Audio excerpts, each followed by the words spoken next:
Have you ever had a dream so vivid, so incredibly real, that for a fleeting moment upon waking, you couldn't tell if you had just escaped a nightmare or witnessed a twisted reality? My name is Elijah Kessler, a historian who has spent countless hours in dusty libraries and forgotten archives, trying to uncover secrets buried by time.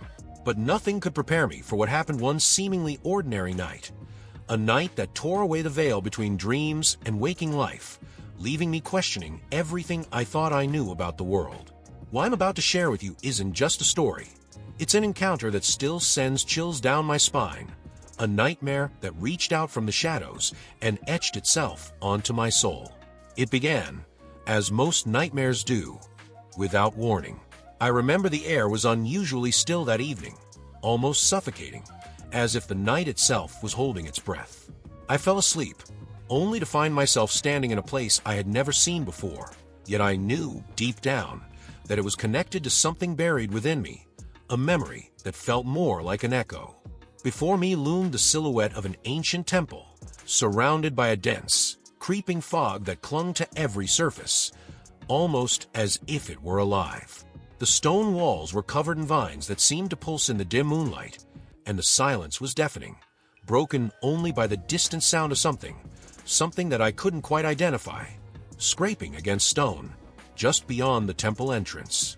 As I stood there, a sense of dread began to wrap itself around me, an unexplainable fear that made my skin prickle as if 1,000 unseen eyes were watching from the darkness. Despite the terror clawing at my insides, I felt an inexplicable pull towards the temple, as if something, or someone, was calling me. Each step I took was slow, deliberate, and with every inch closer, the sense of something being horribly, irrevocably wrong grew stronger.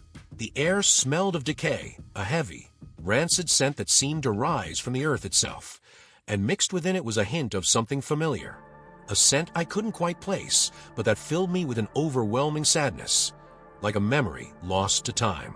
When I crossed the threshold into the temple, I was met with an eerie darkness that swallowed the light. The floor beneath my feet felt slick and uneven, as if it were covered in something wet and moving, and each step echoed unnaturally, like the sound was being swallowed by the walls. And then I heard it, a whisper, faint but unmistakable, coming from somewhere deep within. It wasn't just a sound, it was a feeling, a voice that seemed to speak directly into my mind, urging me forward, whispering my name with a familiarity that made my stomach twist. It was as if the darkness itself was alive, and it knew me. Before we continue this journey, I need you to do something for me. If these stories make your heart race, if they stir something deep within you like they do for me, please subscribe to the channel and give this video a like. What we're about to explore goes far beyond the boundary between dreams and reality, and you're going to want to be here to see how it all unfolds. Because sometimes, when we look into the abyss, we might just find it staring back. It all began on what seemed like an ordinary night, a night so deceptively calm that it felt like a prelude to something sinister. I remember the weight of exhaustion pulling me into sleep, and suddenly, I was somewhere else, standing in front of a colossal structure that seemed almost alive in its decrepitude. The place was a temple, ancient and crumbling, its stones carved with symbols that twisted and shifted when I tried to focus on them, as if the meaning was just out of reach. The air around me felt thick, oppressive, and carried a scent that clung to my senses, a mix of wet earth and something metallic, like rust or perhaps blood, something that shouldn't have felt so familiar. The world around me was strangely vivid. I could feel the chill in the air as it brushed against my skin, and the dampness of the fog that clung to every inch of the temple grounds. There was something about this place that felt horribly wrong, a sense that time itself had abandoned it, leaving only shadows and echoes of things that should have long been forgotten. I stepped forward, and the earth beneath my feet was soft, almost giving way, as if whatever lay beneath the soil was waiting to drag me down. A shiver ran down my spine as I became acutely aware of my surroundings.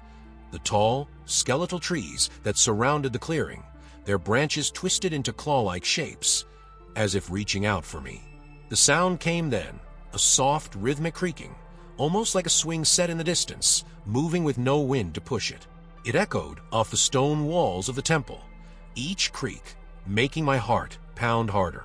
My eyes strained to see into the darkness beyond the archway, where the sound seemed to originate, but it was as if the shadows were a solid wall, refusing to give up their secrets.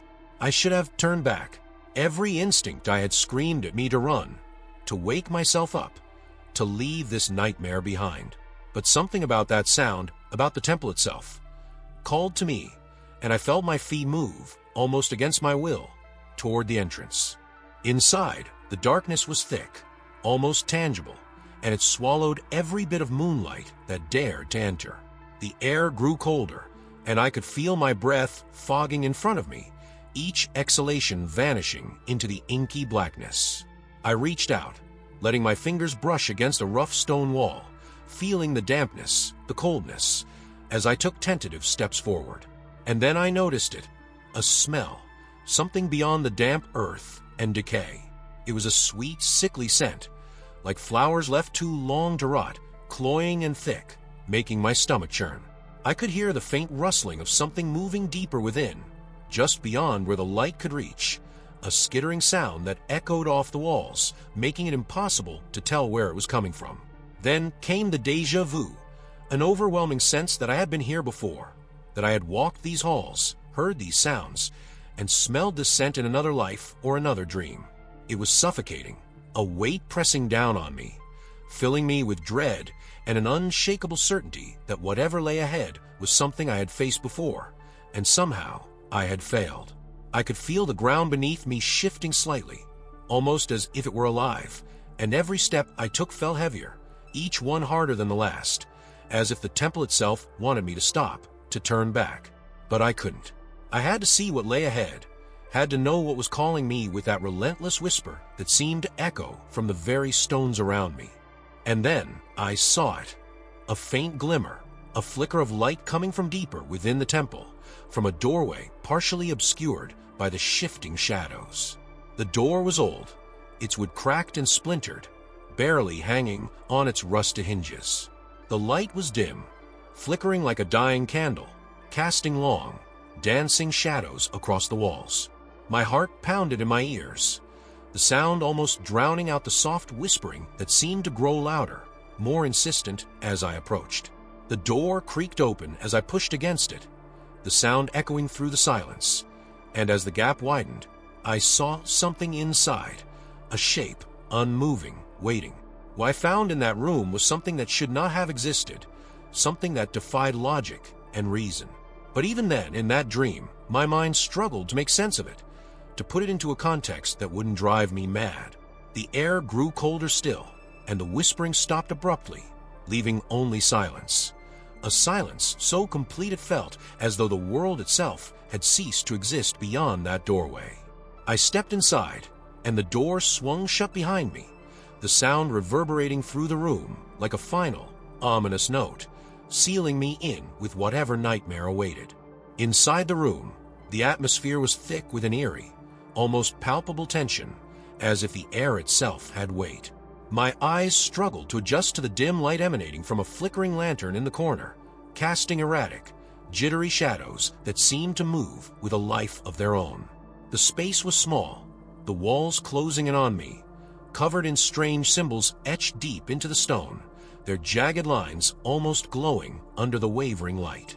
I couldn't shake the feeling that the symbols were watching me, their forms shifting whenever I tried to focus on them, like they held secrets too dark for my mind to comprehend.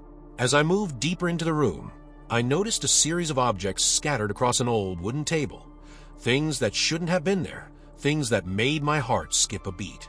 There were photographs, old and yellowed, showing people I had never seen, but whose eyes seemed to follow me no matter where I stood.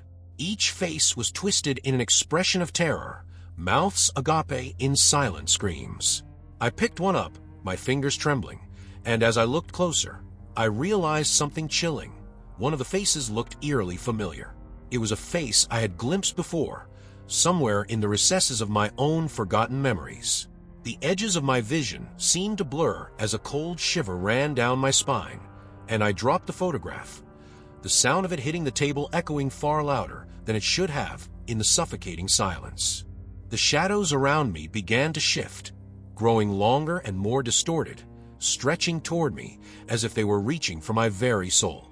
I could feel my breath quickening, the walls seeming to pulse in and out, almost like the room itself was alive, breathing in tandem with me. Then, from somewhere behind me, I heard it, a soft rustle, like the sound of fabric brushing against stone, accompanied by the faintest of whispers echoing my name. I spun around, my heart pounding so violently it felt as though it might burst from my chest. But there was nothing there, only darkness, endless and consuming. Yet I knew deep down that something was hiding within those shadows, something watching me, waiting for the right moment to reveal itself. I tried to calm myself, taking a deep breath, but the air was cold and filled with that sickly sweet scent, making me gag. Every nerve in my body screamed for me to leave, to run and never look back, but my feet refused to move.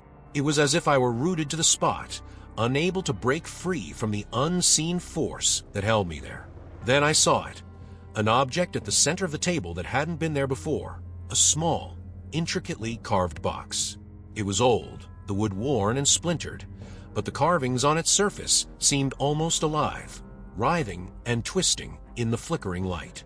Without thinking, my hand reached out, drawn to the box by some invisible compulsion, my fingers brushing against the cold surface. The moment I touched it, the whispering stopped, replaced by an overwhelming silence that pressed down on me from all sides. Suddenly, the lantern flickered once, twice, and then extinguished completely, plunging the room into absolute darkness. My breath caught in my throat, and for a moment, there was nothing, no sound, no light, just the sensation of the darkness wrapping itself around me, closing in, suffocating. And then, from the depths of that darkness, came a sound that made my blood run cold, a soft, deliberate tapping, like fingers drumming against stone, growing louder and closer with each passing second.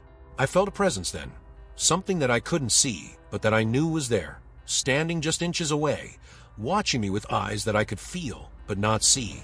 I reached out blindly, my fingers searching for anything to hold on to ground myself, and they found the edge of the table.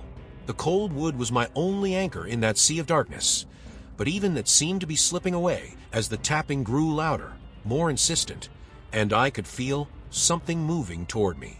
My heart pounded in my ears, drowning out all other sound, and I knew that whatever was in that room with me was no longer content to watch from the shadows. It wanted me to see it, to know it was there, and the terror of that realization nearly drove me mad. And then, just as suddenly as it had started, the tapping stopped. The silence that followed was deafening, and in that moment, I felt something brush against my arm, a light, almost tender touch that sent a jolt of fear through my entire body. I jerked away, stumbling backward, my back hitting the cold stone wall, and the lantern flickered back to life, the sudden light blinding me. When my eyes adjusted, the room was empty. The box on the table was gone, and the photographs were scattered across the floor, their faces now turned away, as if whatever had been watching me no longer needed them. My breath came in ragged gasps, and I could feel my pulse in my throat, my entire body trembling. I knew then that this was no ordinary dream.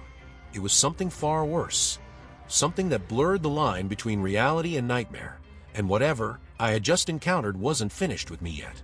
The presence lingered, unseen but felt, a weight that pressed down on my soul, and I knew that leaving this place wouldn't be enough to escape it. Whatever had found me here, in the depths of this forgotten temple, was coming with me, and there was nothing I could do to stop it. The atmosphere inside the temple room seemed to shift suddenly, as if a silent, invisible wave had rippled through the air. The lantern's flickering light grew weaker, casting grotesque, elongated shadows that seemed to dance across the walls in unnatural ways.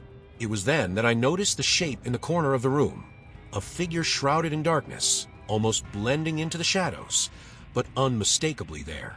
My breath caught in my throat as I tried to focus, to make out the details, but the figure seemed to flicker in and out of reality, like an image on an old, failing television screen.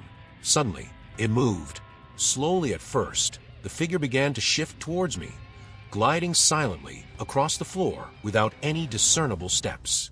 My heart pounded, every muscle in my body frozen, refusing to obey my desperate instinct to flee. As it approached, a sickening chill filled the room, and I could see it more clearly. Its face was obscured, veiled by shadows, but two hollow voids stared back at me where eyes should have been, empty yet full of a malevolent awareness that chilled me to the core. It was then that I realized I couldn't move, not because of fear, but because something was holding me. I looked down, and my eyes widened in terror. Black tendrils, like roots from the earth, had wrapped themselves around my legs, twisting tighter, their surface pulsating as if alive. They seemed to be growing out of the stone floor itself, reaching up with purpose, binding me in place. The sensation was cold, a freezing numbness spreading from where they touched, and I could feel them creeping, tightening, pulling me closer to that shadowy figure. The figure lifted a hand, and I saw that its fingers were elongated, bony, almost skeletal, and they moved with a deliberate slowness, as if savoring the fear radiating off of me. I tried to scream, to force any sound from my mouth, but it was as if the air had been stolen from my lungs. My entire body felt paralyzed, as though I was caught in a web that grew tighter with every passing second. The figure's hand extended towards my face, and I could feel the cold radiating from it, a cold so intense that it burned. The lantern's light flickered, almost extinguished, and in that moment of near darkness, the figure's hollow gaze bore into mine, and I felt something, an intrusion into my mind, a presence that wasn't my own. Memories flashed before my eyes, fragments of moments I hadn't recalled in years, images of people, places, times I thought I had forgotten. But something was wrong. The memories were twisted, distorted. Faces I knew were now twisted in agony, the locations shrouded in darkness, and each image carried with it a sense of dread, as if they were being rewritten, corrupted by the presence within me. Then, as suddenly as it began, the figure's form shifted, dissolving into the shadows, but the terror remained, amplified by the silence that followed. My legs gave out beneath me as the black tendrils loosened, and I collapsed to the cold stone floor, gasping for breath. The lantern's light flared to life once more, illuminating the room, but everything had changed. The walls were no longer covered in symbols. They were bare, their surfaces scarred and cracked, as if whatever magic had been holding the nightmare together had suddenly shattered. But the worst was yet to come. I stumbled to my feet, desperate to escape, my body trembling. But as I turned, I saw the clock. It stood in the center of the room, where there had been nothing just moments before, an ancient, towering clock with its face obscured in shadow. The hands of the clock spun wildly, faster and faster, before stopping abruptly, pointing to 3:33. The sound of the ticking echoed in the silence, each tick resonating within my chest, a reminder that this nightmare was far from over.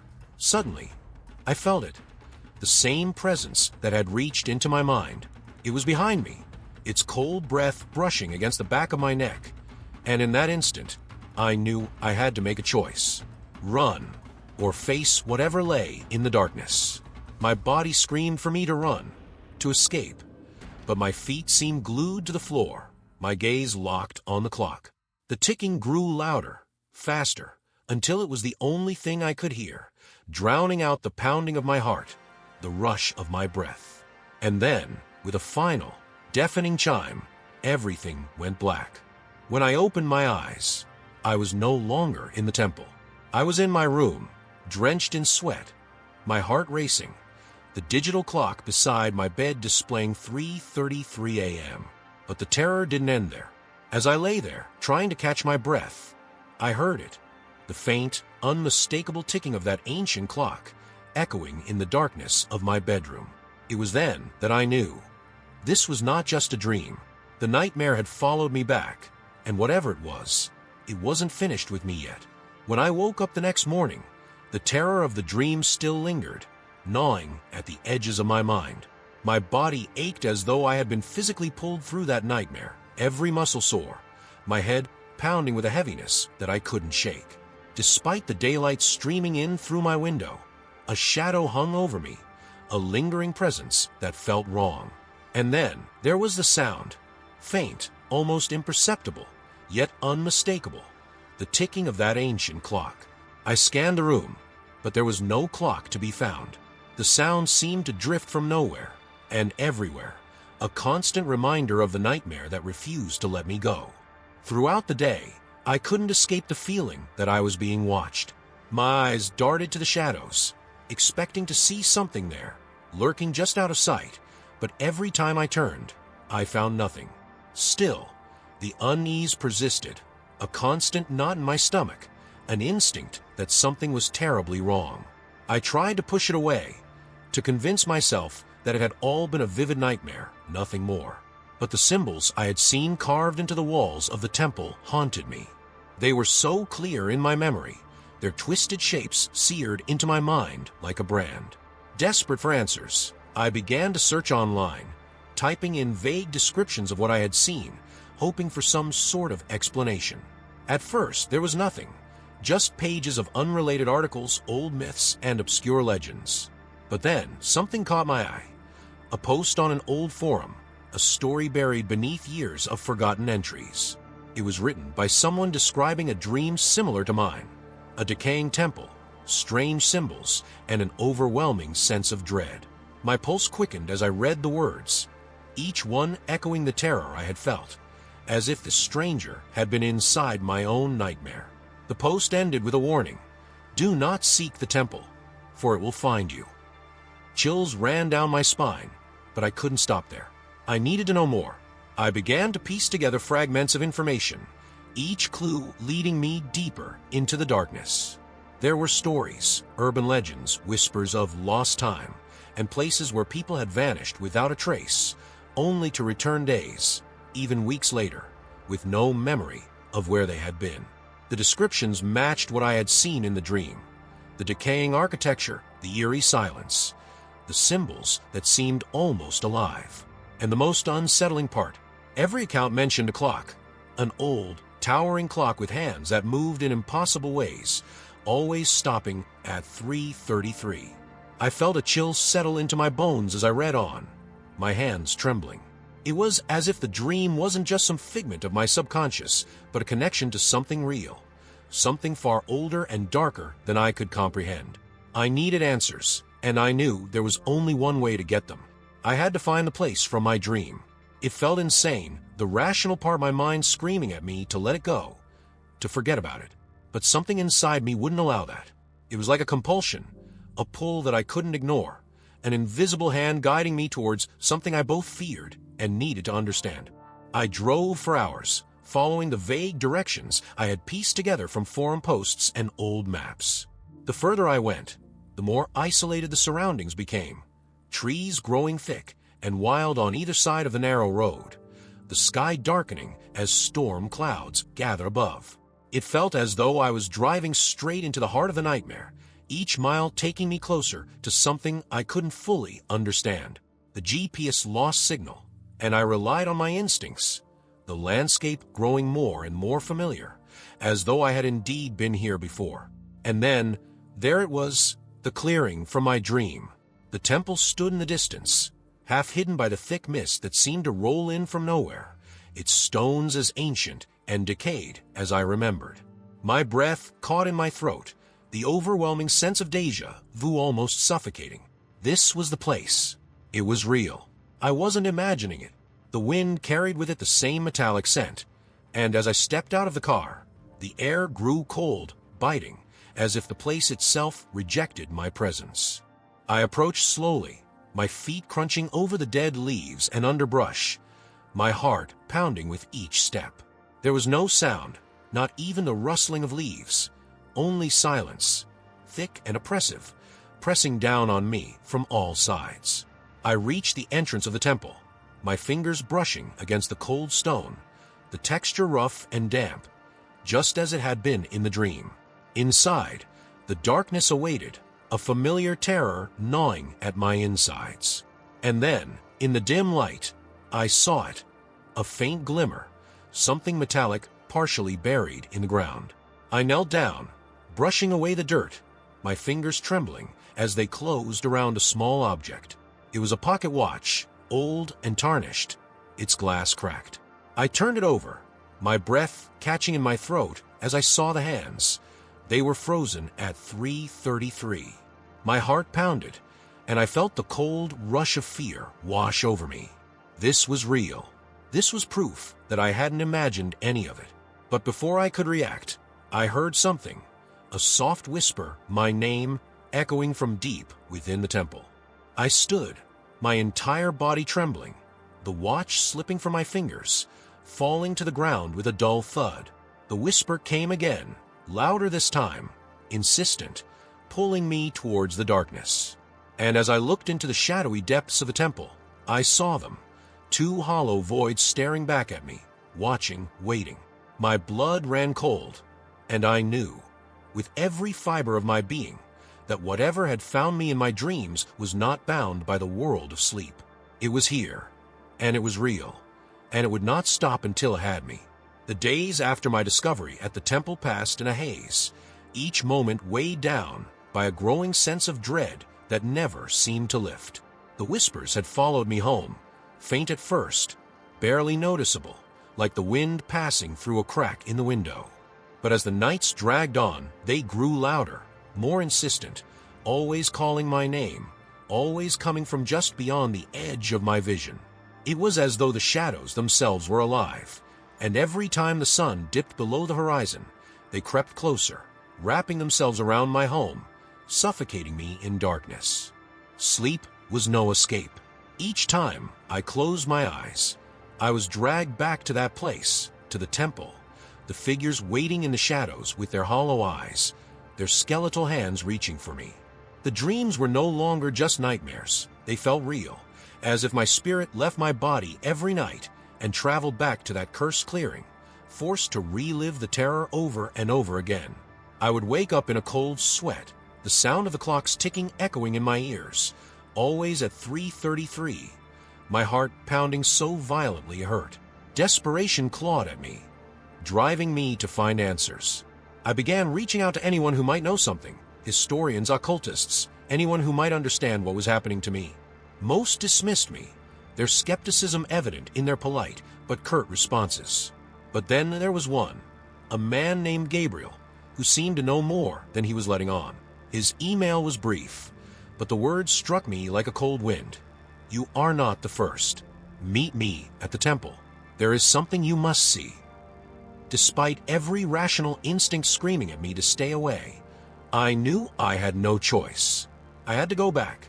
It was the only way to end the nightmare, to free myself from the grip of whatever malevolent force had latched onto my soul. The drive felt longer this time, the road twisting and turning through darkened woods that seemed to grow thicker, the sky above a bruised shade of gray as the storm clouds gathered once more. By the time I reached the clearing, the sun had dipped below the horizon, and the mist rolled in, thick and suffocating, as though it was waiting for me. Gabriel was there, standing at the edge of the temple grounds, his silhouette barely visible through the fog. He looked older than I expected, his face lined with worry, his eyes hollow, as if he had seen too much. Without a word, he gestured for me to follow, his expression grim, and together we entered the temple, the oppressive darkness swallowing us whole. The air inside was cold, biting, and the scent of decay clung to every breath I took, filling my lungs with its sickening presence.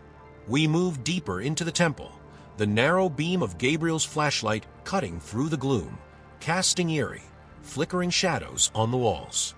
I could feel the weight of the place pressing down on me, the whispers growing louder with each step we took, echoing off the stone, calling my name over and over. Gabriel led me to a room I hadn't seen before, a chamber deep within the temple, hidden away behind a crumbling wall. Inside, the air was even colder, and the whispers seemed to converge here, a cacophony of voices that filled my head, making it hard to think. At the center of the chamber stood a pedestal, and atop it lay an old, weathered journal. Gabriel gestured towards it, his voice barely a whisper as he spoke. "This is the record of those who came before you," he said, his eyes filled with a sorrow that chilled me to the bone. I reached out, my fingers brushing against the leather cover, the whispers growing deafening in that moment, 1,000 voices screaming for me to stop, to turn back, to run. But I couldn't. I opened the journal, the pages brittle and yellowed, covered in frantic handwriting. Each entry was a story, stories of people who had dreamed of the temple, who had felt the pull, just as I had. They spoke of the figures in the shadows, the hollow eyes, the relentless ticking of the clock. And each story ended the same way, a warning that once you had seen the temple, once you had heard the whispers, there was no escape. The final entry was written in a shaky hand, the ink smeared as though written in haste. It wants us. The clock is the key. When it strikes 3:33, the door opens, and it will come for you. My heart pounded, the weight of the truth settling over me like a shroud. Gabriel's voice cut through the fog of my thoughts, his tone urgent. "We have to destroy it," he said, his eyes locking onto mine. "The clock. It's the only way to sever the connection, to end this." The fear in his voice was palpable, and I could see the desperation in his eyes, the same fear that had haunted me every night since the dream began. He turned, leading me deeper into the chamber, to a narrow passageway that descended into darkness, the walls closing in around us. The air grew colder still as we descended, the whispers now a constant roar, the darkness so complete that it felt like a living thing, wrapping itself around me, pressing in from all sides. And then I saw it, the clock. It stood in a small alcove, its face cracked, the hands frozen at 3:33, the metal tarnished and covered in strange, pulsing symbols that seemed to writhe as I looked at them. The ticking was loud, impossibly loud, each tick reverberating through my bones, filling my mind with dread. Gabriel moved towards it, his hands trembling as he lifted a heavy stone, his eyes meeting mine one last time. "This is the only way," he whispered, and then, with all his strength, he brought the stone down on the clock. The sound was deafening, a shattering, echoing crash that seemed to split the air, the whispers turning into a scream, a high-pitched wail that filled the chamber, making me cover my ears, my vision blurring as the ground seemed to shift beneath me. And then, silence. The clock lay in pieces, the symbols fading, the oppressive weight in the air lifting, if only slightly. Gabriel fell to his knees, his breath coming in ragged gasps, his eyes wide with both fear and hope. I moved towards him, my legs unsteady, my entire body trembling. But before I could reach him, the darkness shifted. A shape moved, emerging from shadows, tall, skeletal, its hollow eyes fixed on us, and I realized, with a cold rush of terror, that destroying the clock hadn't been enough. It had only made it angry. The figure that emerged from the shadows was unlike anything I had ever seen. Tall, impossibly thin, its body seemingly woven from the darkness itself, its hollow eyes two voids that swallowed any light. It moved with an unsettling grace, almost floating across the cold stone floor, and every instinct I had screamed at me to run, to get as far away from this abomination as possible. But I was frozen, paralyzed by a fear so intense it seemed to root me to the spot, my breath caught in my throat, unable to tear my gaze away from those empty eyes that seemed to see straight into my soul. Gabriel tried to rise, but his legs gave out beneath him, his face twisted in terror as the figure drew closer. The air grew frigid, and I could see my breath fogging in front of me, each exhale a reminder of just how close death seemed to be.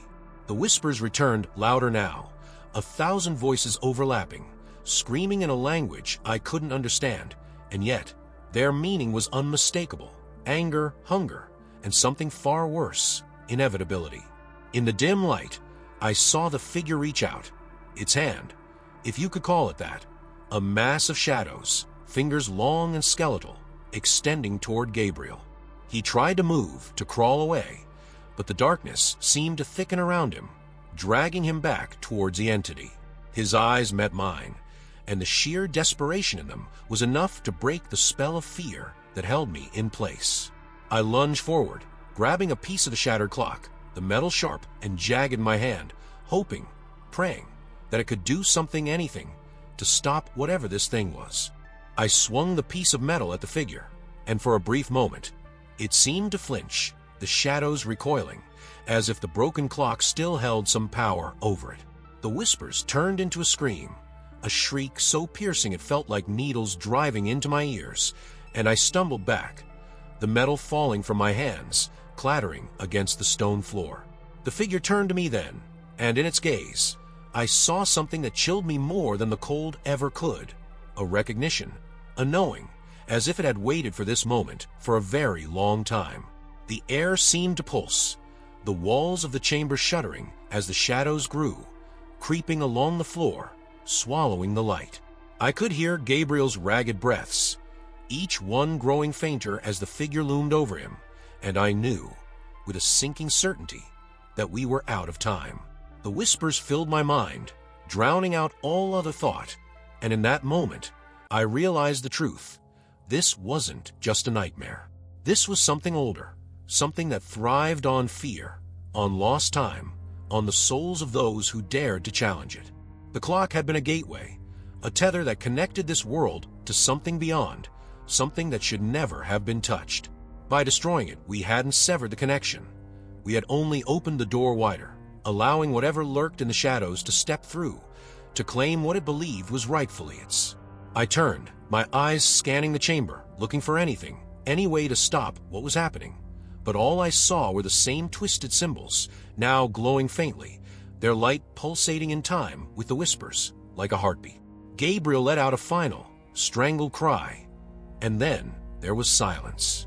The figure turned to me, its hollow gaze locking onto mine, and I felt a cold hand close around my heart, squeezing, my vision darkening as the world seemed to narrow to a single point, those empty eyes, staring, unblinking, as if daring me to look away. I knew that if I did, if I turned away even for a second, I would be lost, just like all the others who had come before me, those whose stories I had read in the journal, their voices now part of the endless whisper. With every ounce of strength I had left, I tore my gaze away, my body stumbling backward, my hands searching for anything to hold onto, to keep me from being dragged into the abyss. My fingers brushed against the edge of the pedestal, and I felt something there, a weight, small and cold. The pocket watch. Somehow, in the chaos, it had found its way back to me. I grasped it, holding it tight, the ticking suddenly clear in my ears, a steady, rhythmic sound that seemed to cut through the whispers, to drown them out. I didn't know what to do, but instinct took over. I turned the hands of a watch, moving them away from 3:33, the ticking growing louder, the shadows around me shuddering, recoiling, as if the action had disrupted something, broken the connection, if only for a moment. The figure paused, its form flickering, the darkness around it rippling like water, and I saw my chance. I ran, my legs weak, my vision blurred, the whispers growing distant, fading, as I stumbled through the narrow passage, the cold air biting at my skin, each step taking me further from the chamber, from the figure, from the nightmare that refused to let me go. I burst out of the temple, the mist thick and choking, the sky above a swirling mass of dark clouds, but I didn't stop. I ran until my lungs burned, until my legs gave out beneath me, collapsing onto the cold, damp earth. The pocket watch was still in my hand, the ticking steady, the hands now pointing to 3:34. I lay there, gasping for breath, the whispers gone, the shadows no longer reaching for me, and for the first time since this nightmare began, I felt the faintest glimmer of hope. But even as I lay there, the watch ticking in my hand, I knew this wasn't over. The presence, the darkness, it was still out there, waiting, watching. It had let me go, but only for now. It had found me once, and it would find me again, and the next time, I might not be so lucky. As I stared at the watch, the second hand moving steadily, I realized the truth. The nightmare hadn't ended. It had only just begun, and whatever lay beyond the shadows was patient, far more patient than I could ever be, waiting for the moment when the clock would strike 3:33 again, and the door would open once more. What happened next was like trying to piece together a shattered mirror, fragments of memories that didn't quite fit, blurred edges that refused to come into focus. I awoke in a hospital bed, the sterile smell of antiseptic filling my nostrils, the beeping of machines a steady rhythm that contrasted with the silence in my mind. My body felt heavy, as though I had been submerged underwater for days, every limb numb, my head pounding with a dull, incessant throb. I tried to sit up, but a nurse was at my side in an instant, her expression a mixture of concern and curiosity. They told me I had been found on the side of a desolate road, unconscious, no car in sight, no identification save for a small, cracked pocket watch clutched in my hand. The watch. I looked down at my hand, and there it was. Old tarnished, the glass cracked, but the hands now eerily still, frozen at 3:34. My heart skipped a beat, a chill running down my spine, and in that moment, the events of the last few days flooded back. Gabriel, the temple, the figure in the shadows. The whispers that had haunted me seemed to echo faintly in the back of my mind, just beyond the threshold of my consciousness, like an itch I couldn't scratch, a presence that refused to leave. The doctor said it was exhaustion, that I had likely wandered off and collapsed, the result of too much stress, too many sleepless nights. But I knew better. The silence in my head wasn't comforting. It was waiting, holding its breath, and I could feel it there, in the shadows of the hospital room, just beyond the edges of the light, watching me. I asked about Gabriel, tried to describe him to the nurse, but she only shook her head, her expression puzzled. No one else had been found. No one else had been there. It was as if he had vanished, leaving no trace, his existence swallowed by the darkness that had claimed the temple. Discharged a few days later, I returned home, but nothing felt the same. The shadows seemed longer, deeper, and every reflection seemed to hold something just out of sight. A flicker of movement, a hint of those hollow eyes watching me from the other side. The pocket watch sat on my nightstand, its ticking the only sound in the quiet of my room, a constant reminder that the nightmare wasn't over. It had only paused, biding its time, waiting for the right moment to strike again. Then, one night, as I lay in bed, drifting in and out of sleep, I heard it. The ticking stopped. I opened my eyes, my gaze drawn to the watch, and saw the hands moving slowly, deliberately, ticking backward. My breath caught in my throat as the hands crept closer and closer to 3:33, the shadows in the room seeming to thicken, to move, the air growing cold, the familiar scent of wet earth and decay filling my senses. I tried to move, but my body felt paralyzed, pinned to the bed by an unseen force, my heart pounding in my ears, drowning out everything but the sound of the watch as it struck 3:33. The whispers began again, faint at first, then louder, more insistent, echoing in my mind, calling my name, promising something I couldn't understand, but feared deeply. The temperature in the room plummeted, my breath fogging in the air, and I saw it. Just a flicker, a movement in the corner of my eye. The shadows twisted, coalescing, taking form, and I knew. It was here. It had found me, and this time, there was nowhere to run. The figure stepped out of the darkness, those hollow eyes locking onto mine, and I felt my soul tremble, a coldness seeping into my very core. I don't know how long I lay there, staring into the abyss, but when I finally awoke, it was morning, the sunlight streaming through the window, the watch still, sitting on my nightstand, its hands now at 3:34.